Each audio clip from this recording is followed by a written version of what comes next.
City news के प्रायोजक हैं water valley NH 28 Sherpur Muzaffarpur. नमस्कार, मैं रिया गौड़ सिटी न्यूज में आप तमाम दर्शकों का स्वागत करती हूँ। खबरों की ओर बढ़ेंगे, लेकिन उससे पहले आज की हेडलाइन के प्रायोजक हैं आवासीय उज्ज्वल विद्यापीठ। बच्चों के भविष्य के लिए एक कदम हमारे साथ बढ़ें। मुजफ्फरपुर रेलवे स्टेशन पर 3 नाबालिग लड़के क्रिकेट खेलने जयपुर जा रहे थे। आरपीएफ के जवान ने पकड़ा। सकरा थाना क्षेत्र में हुए ठेकेदार हत्याकांड में शामिल 3 अपराधियों को पुलिस ने किया गिरफ्तार। और राजकीय मध्य विद्यालय महिला शिल्प कला भवन में भारी मात्रा में बिना एक्सपायरी दवा और कागजात को जलाया गया। तो ये थे आज की हेडलाइन। अब खबरें विस्तार से। मुजफ्फरपुर रेलवे स्टेशन से 3 नाबालिग लड़का क्रिकेट खेलने जयपुर जा रहा था। आरपीएफ के जवान ने तीनों को पकड़ लिया। मुजफ्फरपुर रेल पुलिस ने स्टेशन के यूटीएस काउंटर के पास से 3 बच्चे को पकड़ा है, जिससे पूछताछ में पता चला है कि सभी बच्चे मधुबनी जिले के रहने वाले हैं और ट्रेन को पकड़कर जयपुर जाने वाले थे। इसी दौरान आरपीएफ की टीम ने एक जांच के दौरान जंक्शन के प्लेटफॉर्म के सर्कुलेटिंग एरिया में संदिग्ध हालत में बच्चे दिखे, जिसके बाद जांच के दौरान 3 बच्चे को लाया गया, जिसे पूछताछ के बाद पता चला कि सभी बच्चे मधुबनी जिले के रहने वाले हैं और जयपुर के लिए निकलने वाले थे। बताया गया कि रेल मुजफ्फरपुर जंक्शन पर सुरक्षा बंदोबस्त ड्यूटी में तैनात प्रधान आरक्षी शंभुनाथ शाह एवं आरक्षी लाल बाबू खान के द्वारा ड्यूटी के दौरान में जंक्शन के यूटीएस हॉल में 3 बच्चे को संदिग्ध अवस्था में घूमते हुए पाए जाने पर पूछताछ गया तो सभी बच्चे ने बताया कि हम सभी अपने घर से भागकर क्रिकेट खेलने जा रहे थे और हम लोग भटक कर यहाँ चले आए हैं। ये सभी बच्चे शहरघाट मधुबनी जिले का बताया गया है और सभी एक बस से मुजफ्फरपुर आए थे और ट्रेन से यहां से टिकट कटाकर जाने वाले थे। अभी सभी को पूछताछ के बाद चाइल्ड लाइन को सौंपा गया है और परिजन से संपर्क किया जा रहा है। बच्चे घर से निकले थे क्रिकेट खेलने के लिए। कहाँ जा रहे? बोले कि हम क्रिकेट खेलने के लिए जा रहे थे, मुजफ्फरपुर आए थे क्रिकेट खेलने के लिए। टिकट काउंटर के पास में। टिकट काउंटर के पास टिकट कटाने के लिए जा रहे हैं। टिकट कटाने गए थे? हाँ जी, जयपुर के लिए। जयपुर में क्रिकेट होना था? पता नहीं, बोल रहा है कि हम जा रहे थे खेलने के लिए। बोले कोई और ले जा रहा है, नहीं ऐसे हम जा रहे थे। यहाँ कब आए थे? यहाँ तो हम लोग को 1 घंटा पहले मिला है। पूछताछ किए हैं, उसमें क्या बताया? हम कल से ही घर से निकले हुए। कहाँ घर हुआ है? मधुबनी। परिजन को सूचना दे दी? परिवार वालों को सूचित कर दिया जाए। मधुबनी के रहने सभी बच्चे वहीं पे? तीनों एक ही जगह पे। कोई फॉर्म वगैरह मिला है लोग के पास से? क्रिकेट में कहीं ज्वाइन कर? कुछ नहीं है, बैग है, कपड़ा है, 500 रुपया है। सकरा थाना क्षेत्र में हुए ठेकेदार हत्याकांड में शामिल 3 अपराधियों को पुलिस ने हथियार के साथ धर दबोचा। मुजफ्फरपुर के सकरा थाना क्षेत्र में बीते दिनों बाइक सवार अपराधियों ने मॉर्निंग वॉक पर निकले ठेकेदार की गोली मारकर हत्या कर दी थी। अब पुलिस ने पूरे मामले का सफलतापूर्वक उद्भेदन किया।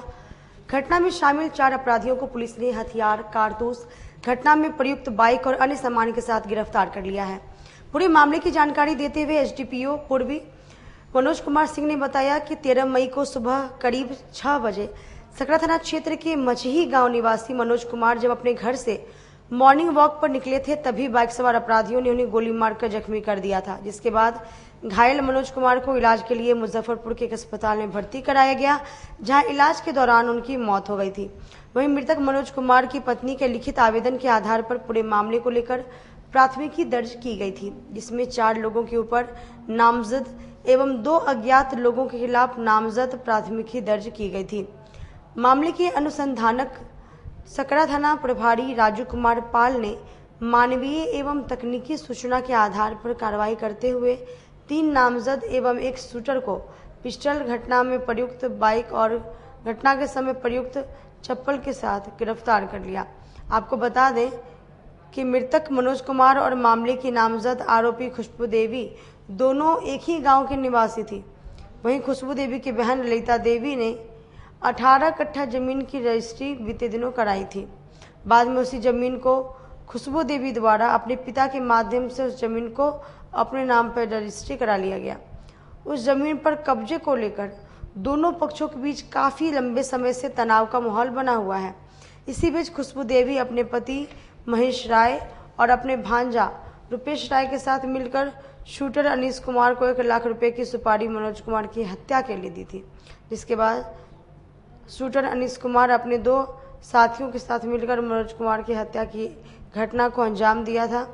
वहीं पूछताछ के बाद चारों आरोपित पुलिस के न्यायिक हिरासत में जेल भेज दिए गए हैं। दिनांक 13/5/24 को सुबह करीब 6 बजे ग्राम पछनी के मनोज कुमार राय पिता स्वर्गीय महेंद्र राय को गोली मारकर जख्मी कर दिया गया, जिनकी मृत्यु इलाज के दौरान हो गई। उक्त घटना के संदर्भ में सकरा थाना कांड संख्या 262-24 धारा 302-34 भादवी 27 के अंतर्गत दर्ज किया गया और अनुसंधान प्रारंभ किया गया। घटना के अनुसंधान में थानाध्यक्ष राजीव कुमार पाल सकरा थाना के और इनके सहयोगियों ने बहुत तीव्र गति से अनुसंधान करते हुए इस घटना में 4 लोगों को गिरफ्तार किया, जिसमें रुपेश राय, महेश राय, खुशबू देवी और शूटर अनीश कुमार थे। उनके पास से घटना में प्रयुक्त एक पिस्टल, एक मैगजीन, जिंदा गोली, घटना में उपयोग किया गया मोटरसाइकिल और अपराधियों द्वारा पहने गए चप्पल 1 जोड़ी बरामद किया गया है। इस घटना का मुख्य रूप से कारण है कि महेश राय, मृतक मनोज राय और अभियुक्त महेश राय की पत्नी दोनों एक ही गांव के निवासी हैं और उनमें 18 कट्ठा की जमीन को लेकर विवाद था। ये खुशबू कुमारी जो पकड़ी गई हैं इसमें और गिरफ्तार हुई हैं, उनकी बहन है ललिता देवी। उन्होंने 18 कट्ठा जमीन मनोज राय को लिख दी थी। खुशबू कुमारी ने पुनः उस जमीन को अपने पिता से अपने नाम पर रजिस्ट्री करा ली थी। उसी जमीन को लेकर विवाद था दोनों बहनों में और इसमें मनोज राय उस जमीन पर कब्जा करना चाह रहे थे। लिखवाने के बाद इसी बात को लेकर के कांड किया गया और इसमें जिन शूटरों को सुपारी दी गई थी उसमें से एक शूटर को गिरफ्तार कर लिया है हम लोगों ने हथियार के साथ।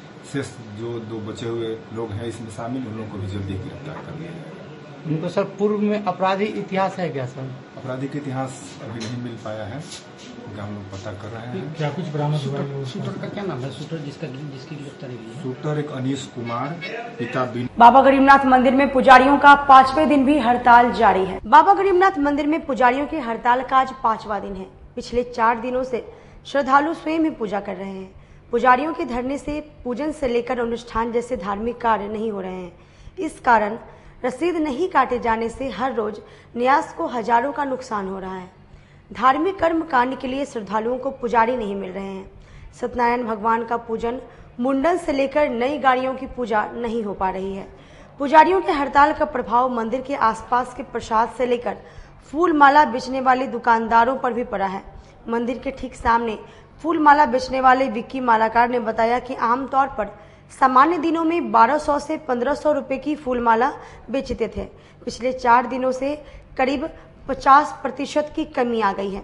बिक्री न होने की वजह से परिवार का पालन पोषण करना काफी मुश्किल हो गया है। वहीं बाबा गरीबनाथ मंदिर के सामने प्रसाद विक्रेता राहुल जयकार ने बताया कि प्रसाद बिक्री न होने की वजह से प्रसाद के उपयोग में आने वाला पेड़ा, लड्डू, नारियल आदि खराब हो रहे हैं। ग्राहक प्रसाद खरीदने आ रहे हैं, फिर ग्राहकों को जैसे पता चल रहा है कि पुजारी की हड़ताल है, वह जाकर अपना प्रसाद वापस करने को कह रहे हैं। इस वजह से बिक्री पर काफी असर पड़ा है। हालांकि फूल विक्रेता और प्रसाद विक्रेताओं ने पुजारियों की हड़ताल को समर्थन देते हुए कल 1 दिवसीय हड़ताल का ऐलान किया है। राहुल जयकार ने बताया है कि कल मंदिर के आसपास प्रसाद और फूल विक्रेता दुकानदारों का हड़ताल रहेगा। इस हड़ताल के कारण हम लोग को जो क्षति पहुंच रहा है, आज हड़ताल का 5वां दिन है, जो कि बहुत निंदनीय निर्णय है। जो कोषाध्यक्ष, जो अध्यक्ष जो मंदिर के हैं, उनके लेकर ही विवाद चालू है।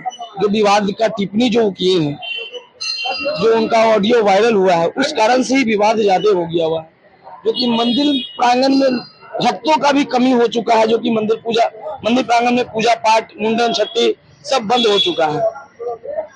इस कारण से हम लोग को भी बहुत नुकसान है भक्त आ रहे हैं फूल वगैरह खरीदने के लिए? भक्त देख ही रहे हैं, भक्त यहाँ जो मंदिर पे हमेशा भीड़ रहता था, जो अचानक आज ऐसा हो गया है कि जो मंदिर भगवान बुला रहे हैं कि मंदिर से विदाई ले लिए हुए हैं कि क्या है, तो भगवान जानते होंगे। परिवार का पालन पोषण कैसे कर रहे हैं? बहुत दिक्कत चल रहा है अभी सर, क्या बताएं। हम लोग तो यहाँ पे बाबा जी की कृपा से उनके दरबार में दरबारी बन के बैठे हुए हैं, इन्हीं की कृपा से हम लोग का घर द्वार। और मंदिर के फूल विक्रेता लोग भी, जिसमें प्रसाद विक्रेता, फूल विक्रेता है या सिंदूर बिजली बेचने वाले लोग हैं, ये सब लोग हमारे समर्थन में कल हड़ताल 1 दिवसीय कर रहे हैं। और ये कर रहे हैं, अगर इस पर सरकार नहीं सुनेगी तो मैं अनिश्चितकालीन हड़ताल करूंगा। उप महापौर डॉक्टर मोनालिसा द्वारा वार्ड नंबर 29 में मोहल्ला क्लिनिक का आयोजन किया गया। डिप्टी मेयर डॉक्टर मोनालिसा ने गन्नीपुर वार्ड 29 स्थित मॉडर्न उत्सव पैलेस में मोहल्ला क्लिनिक लगाकर कुल 45 मरीज का हेल्थ चेकअप के साथ साथ मुफ्त blood pressure, sugar, haemoglobin, blood pressure, मुफ्त मेडिसिन भी दिया है।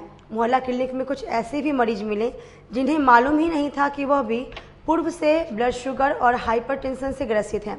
मोहल्ला क्लिनिक में मुख्य रूप से शहर के प्रसिद्ध चिकित्सक doctor Naveen Kumar, doctor Vikas, pharmacist Sonu Pandey, paramedical staff Dheeraj Kumar, Anand, समाजसेवी HL गुप्ता, प्रभात रंजन शर्मा, विकास कुमार, अजय कुमार, अजीत कुमार, माननीय पार्षद 29 सनत कुमार, इन सभी ने मोहल्ला क्लिनिक में डिप्टी मेयर डॉक्टर मोनालिसा का सहयोग कर मोहल्ला क्लिनिक में आए हुए मरीजों की सेवा की। डिप्टी मेयर डॉक्टर मोनालिसा ने कहा कि मुझे मुजफ्फरपुर की सम्मानित जनता ने जिस तरह आशीर्वाद दिया है, मैं प्रत्येक रविवार को निगम क्षेत्र के विभिन्न इलाकों में मोहल्ला क्लिनिक का आयोजन कर लोगों की सेवा करती हूं और करती रहूंगी। आज वार्ड 29 में मॉडर्न उत्सव पैलेस गन्नीपुर में मेरे सौजन्य से मोहल्ला क्लिनिक लगाया गया था, जिसमें सभी जनता को फ्री हेल्थ चेकअप किया गया है और ब्लड शुगर, बीपी और हीमोग्लोबिन की फ्री जांच की गई है। साथ में सभी मरीजों को मुफ्त दवा भी वितरित की गई है। इसके साथ ही बढ़ती गर्मी को देखते हुए लोगों को जागरूक भी किया गया है कि रात में अगर सोएं तो खाना खाकर जरूर सोएं और अपने बच्चों को भी खाना खिला के सुलाएं। साथ में मीठी चीजें, गुड़ और चीनी से बनी चीजों को जरूर खिलाएं। धूप में बाहर ना निकलें और अगर निकलें तो भरपूर पानी पी के निकलें और फल और सब्जियां भरपूर मात्रा में खाएं। इसके साथ ही अगर बीपी अगर आपका कम हो रहा है, शुगर कम हो रहा है, क्योंकि पसीने ज्यादा निकलते हैं, तो नमक चीनी का घोल 1 गिलास पानी में 1 चुटकी नमक और 1 चम्मच चीनी मिलाकर जरूर पिएं। ये सारी बातें पेशेंट को बताई गई हैं और साथ में वहाँ के वार्ड पार्षद सनत जी को मैं बहुत बहुत धन्यवाद देती हूँ, जिन्होंने मुझे भरपूर सहयोग दिया और मेरे जितने भी पैरामेडिकल स्टाफ हैं उनको भी मैं बहुत बहुत धन्यवाद देती हूँ। राजकीय मध्य विद्यालय महिला शिल्प कला भवन में सरेआम भारी मात्रा में बिना एक्सपायरी दवा और कागजात जलाया गया। राजकीय मध्य विद्यालय महिला शिल्प कला भवन में अचानक आग के धुएं देखकर लोग दंग रह गए। अंदर जाकर देखा तो भारी मात्रा में दवाई और स्कूल के कागजात को जलाया जा रहा था। दवा 2025 में एक्सपायर करेगी। आम लोगों ये सब देखकर दंग रह गए और शिक्षा विभाग में भारी घोटाले की ओर संकेत भी दे रही है। आग और भयंकर धुआं को देखकर लोगों ने फायर ब्रिगेड की टीम को भी बुला लिया और आग को बुझाया गया। वार्ड 18 के पार्षद पति धीरज कुमार मौके पर पहुंचे। उन्होंने बताया कि भारी मात्रा में सर्टिफिकेट और दवाई को जलाया जा रहा है। आशंका है कि शिक्षा विभाग खानापूर्ति की है। हमको जानकारी हुआ है कि यहाँ पे आग जल रहा है, तो हम आए हैं मल्लिक टोला से, हमको खबर किया गया है। तो आने के बाद देखे हैं काफी धुआं था और काफी मात्रा में दवा जल रहा था और उसके अलावा स्कूल का कुछ पेपर ऊपर था, उसके ऊपर में डाला हुआ था। उसके बाद हमने फायर ब्रिगेड को फोन किया है और अभी डिप्टी मेयर साहब से बात नहीं हो पाया है। डॉक्टर नवीन सर से बात हुआ है, वो बोले कि हाँ तो थाना प्रभारी को सूचित कर दीजिए। हालांकि दवा में देखा गया है कि दवा का भी ये डेट बचा हुआ है, 2025 का दवा है। उसको जलाने का अगर जरूरत का था तो वापस भी सर्जन सर को किया जा सकता था, लेकिन लग रहा है? क्या आशंका लग रहा है? अब आशंका है जो दवा जहाँ पर डिस्ट्रीब्यूट किया जाना चाहिए वो दवा डिस्ट्रीब्यूट न करके वो थाना पूर्ति होता है, जिस कारण से अपना दवा को ही लोग समझे कि जला उला के खत्म कर रहे हैं। जब यूज नहीं है तो दवा को वापस करना था। ये देखिए दवा इसमें अभी साफ एकदम लिखा हुआ है, ये 2025 का समझने की है, मैन्युफैक्चरिंग है 2023 का और इसके बाद है एक्सपायरी है 2025 का। और इसका जलाने का तो हमको नहीं देखे हैं भैया, यहाँ देखे आए घर से जैसे निकले वैसे देखे कि बहुत ज्यादा धुआं उठ रहा था, तो वही देखे अंदर में तो देखे पूरा मेडिसिन जल रहा है।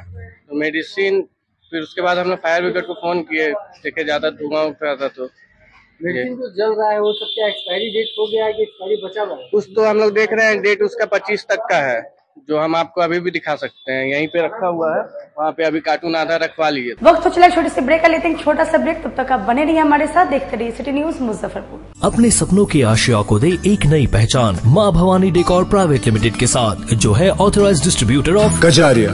देश की मिट्टी से बनी टाइल से देश को बनाते हैं, और जहां मिलती है सभी प्रकार के Indian and imported granite, marble, sanitary एवं कोटा स्टोन का अनोखा एवं आकर्षक संग्रह। माँ भवानी डेकोर प्राइवेट लिमिटेड मतलब a complete floor solutions. New 0 mile Dadar road Muzaffarpur. Call 9934753111। उत्तर बिहार का पहला नीलकमल एक्सक्लूसिव शोरूम खुल गया है आपके अपने शहर में।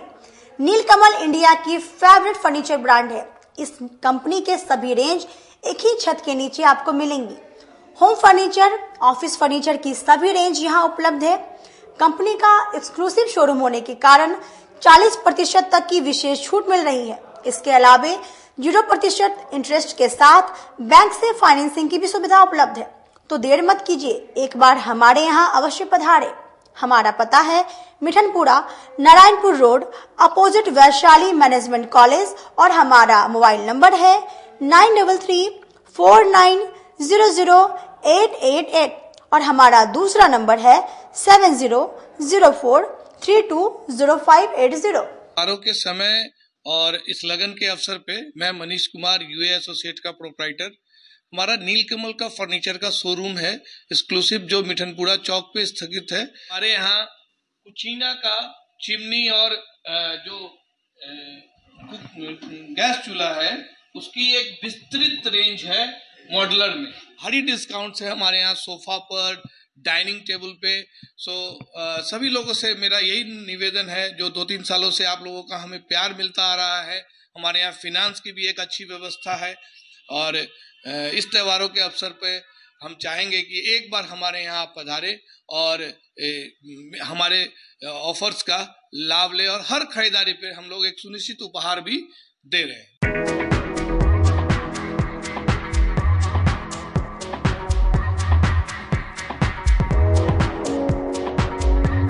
गर्मी में अपने पूरे परिवार के साथ मस्ती करना चाहते हैं तो चले आइए वाटर वैली में, जो कि कच्ची पक्की चौक से 2 किलोमीटर दूर शेखपुर NH के समीप स्थित है। शहर के लोग यहाँ मोटरसाइकिल और कार से काफी आसानी से पहुँच सकते हैं। यहाँ आप अपने परिवार के साथ फुल मस्ती कर सकते हैं। वेव पूल, रेन डांस के साथ भव्य वाटरफॉल बनाया गया है। छोटे बच्चों के लिए कई प्रकार के स्लाइड्स बनाए गए हैं, जहां बच्चे अपनी मस्ती में डूब जाएंगे। इसके अलावा खाने पीने के लिए बेहतरीन सुविधाएं उपलब्ध है, जहां पूरे परिवार के साथ व्यंजनों का लुत्फ उठा सकते हैं। तो देर मत कीजिए, गर्मी में मस्ती उठाने के लिए वाटर वैली तुरंत पहुंचे। हमारा पता है water valley NH 28, Sherpur, Muzaffarpur. हमारा कॉन्टैक्ट नंबर है 6202584955। लगातार 10 वर्षों से विभिन्न परीक्षाओं में सर्वश्रेष्ठ परिणाम। हम हैं आवासीय उज्ज्वल विद्यापीठ मुजफ्फरपुर। इस स्कूल में सर्वश्रेष्ठ कोचिंग पैटर्न से बच्चों को पढ़ाया जाता है। प्ले से 10वीं तक की पढ़ाई स्वच्छ वातावरण में कराई जाती है। यहाँ आधुनिक छात्रावास की व्यवस्था है। उज्ज्वल विद्यापीठ का मुख्य उद्देश्य रामकृष्ण मिशन, नवोदय नेतरहाट, सैनिक स्कूल, सिमुलतल्ला गुरुकुल, सिंधिया कन्या विद्यालय जैसे अनेक भारतवर्ष के प्रतिष्ठित विद्यालयों में कुशल प्रशिक्षित अनुभवी एवं शहर के सर्वश्रेष्ठ शिक्षकों द्वारा तैयारी कराई जाती है। 1.5 एकड़ में फैला इस स्कूल का वातावरण काफी शांत है। Free computer classes, science lab और स्मार्ट क्लासेस है। साथ ही इंडोर और आउटडोर गेम की भी व्यवस्था है। तो अपने बच्चों के लक्ष्य के सपनों को पूरा कराना चाहते हैं तो आज ही आवासीय उज्ज्वल विद्यापीठ में अपने बच्चों का नामांकन करवाएं। हमारा पता है पोखरिया पीठ, अतरदा, मुजफ्फरपुर, और हमारा कॉन्टेक्ट नंबर है 9708351851 और हमारा दूसरा नंबर है 8797122397, या फिर आप हमें कांटेक्ट कर सकते हैं 84099966 58 पर। ब्रेक के बाद एक बार फिर से आप सभी का स्वागत है। बढ़ते हैं अगली खबरों की ओर। जिला पटेल सेवा संघ द्वारा पानी टंकी चौक पर भीषण गर्मी को देखते हुए प्याऊ की व्यवस्था की गई। जिला पटेल सेवा संघ मुजफ्फरपुर द्वारा पानी टंकी चौक स्थित लौह पुरुष सरदार वल्लभ भाई पटेल की प्रतिमा स्थल के नजदीक जिला अध्यक्ष विनोद कुमार पटेल की अध्यक्षता में पानी पियाओ कार्यक्रम का आयोजन किया गया, जिसमें वहां से गुजरने वाले राजी रोड एवं अन्य व्यक्तियों के बीच पानी के साथ बिस्कुट का वितरण किया गया। जिला कांग्रेस कार्यालय में पूर्व मंत्री एलपी शाही की 6ठी पुण्यतिथि पर श्रद्धांजलि सभा का आयोजन किया गया। पूर्व केंद्रीय मंत्री एलपी शाही की 6ठी पुण्यतिथि पर जिला कांग्रेस कार्यालय में जिला अध्यक्ष अरविंद कुमार मुकुल की अध्यक्षता में श्रद्धांजलि अर्पित की गई। कांग्रेस जिला अध्यक्ष अरविंद कुमार मुकुल ने कहा, एलपी शाही भारत छोड़ो आंदोलन में भाग लेने वाले महान स्वतंत्रता सेनानी थे। उनका शिक्षा से विशेष लगाव था। उन्होंने सुदूर गांव में कई प्राथमिक स्कूल तो उच्च शिक्षा के लिए मुजफ्फरपुर में Shri Krishna jubilee law college, medical college और माहेश्वर प्रसाद सिंह साइंस कॉलेज खुलवाने में महत्वपूर्ण योगदान दिया। राजीव गांधी सरकार में मानव संसाधन विकास मंत्रालय संभालते हुए ग्रामीण बच्चों को अच्छी शिक्षा मिल सके, इसलिए देश भर में जिला स्तर पर जवाहर नवोदय विद्यालय की स्थापना करवाई। मौके पर कुमार सिन्हा, सुरेश चंद्रवंशी, मुजक्किर रहमान, दिलीप चौधरी आदि लोग उपस्थित रहे। शिक्षा राज्य मंत्री आदरणीय एलपी शाही जी की, ललितेश्वर प्रसाद शाही जी की 6वीं पुण्यतिथि जिला कांग्रेस कमेटी कार्यालय तिलक मैदान में उनकी पुण्यतिथि आयोजित की गई है। वो एक महान विभूति थे, महान स्वतंत्रता सेनानी थे, प्रखर अधिवक्ता थे और पूरे बिहार के गौरव थे। शाही जी दूरदृष्टि, पक्का इरादा उनका हमेशा रहा है। उनका ही देन है मुजफ्फरपुर श्री कृष्ण लॉ कॉलेज और उनके प्रेरणा से रघुनाथ पांडे जी श्री कृष्ण मेडिकल कॉलेज दिया हुआ इन्हीं महान विभूतियों का है। उसके बाद देश की आज़ादी से लेकर और यहाँ सामाजिक जो भी यहाँ समाज सेवा वह बढ़ चढ़कर किए। बिहार राज्य में भी कई बार वह कैबिनेट मंत्री से सुशोभित हुए। हम जिला कांग्रेस कमेटी की ओर से उनको सत नमन करते हैं, श्रद्धांजलि। अखिल भारतीय माहेश्वरी महासभा के महामंत्री ने समाज में किए जा रहे कार्यों की विस्तृत जानकारी दी। दूसरे दिन अखिल भारतीय माहेश्वरी महासभा के महामंत्री श्री अजय काबड़ा, अखिल भारतीय माहेश्वरी युवा संगठन के अध्यक्ष श्री शरद सोनी एवं माहेश्वरी युवा संगठन के पूर्व अध्यक्ष अनिल जी मंधाना द्वारा समाज में किए जा रहे कार्यक्रमों की विस्तृत जानकारी प्रदान की। राष्ट्रीय कार्यकर्ता प्रशिक्षक श्री अनिल जी मंघानी द्वारा समाज में कार्यकर्ता किस प्रकार कार्य करते हैं इसका विस्तृत जानकारी दी गई। किस प्रकार के प्रोटोकॉल हमें फॉलो करने चाहिए।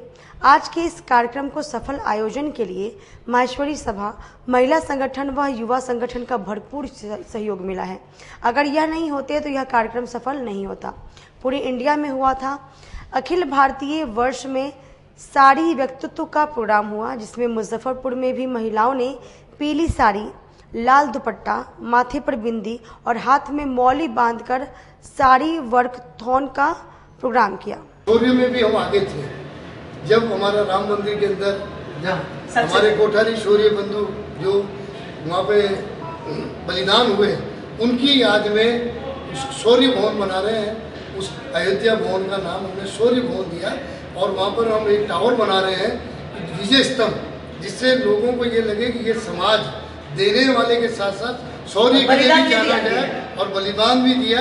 उत्तर प्रदेश माहेश्वरी सभा एवं महिला एवं युवा संगठन का मुजफ्फरपुर में 2 दिनों का आगाज था, तो उसको लेकर आज के कार्यक्रम को लेकर क्या कुछ कहेंगे। सर्वप्रथम तो जय महेश, झारखंड बिहार प्रदेश सभा महिला संगठन एवं युवा संगठन के तत्वाधान में 2 दिवसीय कार्यकारी मंडल कार्य समिति सदस्य का सामूहिक रूप से आयोजन किया गया। राष्ट्रीय युवा संगठन की ओर से मैं उनका धन्यवाद ज्ञापित करता हूँ, कृतज्ञता व्यक्त करता हूँ कि आज के समय में तीनों इकाइयों को जोड़ते हुए सामाजिक विषयों पे चिंतन मनन एवं किस संदर्भ में समाज के संगठन के माध्यम से समाज को गति देनी है, इस हेतु मीटिंग का आयोजन किया गया। निश्चित रूप से मुजफ्फरपुर जैसे छोटी सी जगह पे जहाँ पे हमारे 20 से 22 परिवार हैं, वहाँ पे इतने बड़े सम्मेलन को आयोजित करने में मुजफ्फरपुर की जो हमारी पूरी सशक्त टीम है, जिन्होंने इसमें प्रयास करके सभी सम्मानित पदाधिकारियों को जोड़ा, वे सभी अग्रजन बधाई के पात्र हैं। माहेश्वरी समाज, जैसा आप सबको विदित है, 15 जून को महेश नवमी उत्सव मना रहा है। भगवान शिव और माँ पार्वती का कार्यक्रम जो है अखिल भारतवर्षीय मिश्र महासभा के अंतर्गत बिहार झारखंड प्रदेश सभा के नेतृत्व में हो रहा है। हम लोग मंथन कर रहे हैं कि समाज को किस तरह आगे बढ़ाया जाए और साथ में देश की भी तरक्की हो, तो उसके ऊपर हम मंथन कर रहे हैं। उसमें हमारे समाज के कुछ बच्चे प्रशासनिक सेवा में IAS PCS बने और वो देश की नीतियों में भाग लें। दूसरा, हमारा आज के सभा के अंदर जो हमारा देवदर का भवन है वो जर्जर स्थिति में, उसको नवीनीकरण कराने के लिए समाज में विचार विमर्श करके उसको जीर्णोद्धार कर रहे हैं। तीसरा, हमारे समाज में ब्याह शादियाँ बहुत रिसोर्ट में होती है, हमारे समाज के भवनों में करने के लिए प्रेरित करने के लिए कोई लोग नहीं है, किसी तरह उनको प्रेरित किया जाए कि वो हमारे समाज के जो निर्मित भवन है और कम खर्चे में करें और जो बचत हो वो राष्ट्र हित में समाज हित में लगाए। परिचय बताया जाए। मैं अजय काबरा, महामंत्री अखिल भारतीय महेश्वरी महासभा वाराणसी बद्री से आया हूँ। के कार्यक्रम को लेकर के बताया। कैलाश काबरा, अखिल भारतीय महेश्वरी महासभा पूर्वांचल के उपाध्यक्ष के रूप में अपनी सेवाएं दे रहा हूँ। मुजफ्फरपुर के धरती पर आज बैठक बुलाई गई है जिसमें महिला युवा तमाम लोग संलिप्त है। 2 दिनों से कार्यक्रम चल रहा है, इसको लेकर क्या कुछ कहेंगे? हमारा जो समाज है, महेश्वरी समाज, जनसंख्या में बहुत कम है, लेकिन हमारी जो उड़ान है वो सोच है बहुत ऊंची है। हमने समाज में नारा दिया है कि ब्याह शादी आप दिन में करो, रात की बजाय दिन में करो, तो उसमें जो कुरीतियाँ आई है वो अपने आप ही कम हो जाएगी। दिन में शादी करने से खर्चा भी कम लगेगा और उसका आनंद भी ज़्यादा अच्छा आएगा। तो हम समस्त में से समाज से आह्वान किया है कि आप अपने यहाँ शादियाँ जो रात की जगह दिन में करें। दूसरी बात, हमारे पूर्वांचल, क्योंकि मैं पूर्वांचल से आता हूँ, पूर्वांचल में 12 ज्योतिर्लिंगों में ये सबसे बड़ा ज्योतिर्लिंग जो हमारा देवघर में है, वहाँ एक हमारा महेश्वरी धर्मशाला जो है उसको हम नवीकरण करने जा रहे हैं, ताकि वहाँ बंगाल से, बिहार से, वैसे तो वर्ल्ड से ही वहाँ लोग आते हैं, लेकिन ज़्यादा करके बिहार से, कलकत्ता से, आसाम से बहुत लोग वहाँ पर आते हैं, जिनकी सावन के महीने में जिनकी संख्या कितनी लाखों में चली जाएगी, लाखों से ऊपर चली जाएगी। उनके लिए एक सुंदर व्यवस्था हो जाए, जिनको आने जाने में रुकने के लिए सुंदर व्यवस्था हो जाए हमारे समाज के लिए, उस भवन को हम। आज के लिए बस इतना ही, फिर मिलेंगे शहर की तमाम खबरों के साथ। तब तक मुझे और मेरी पूरी न्यूज़ टीम को दी इजाजत। नमस्कार।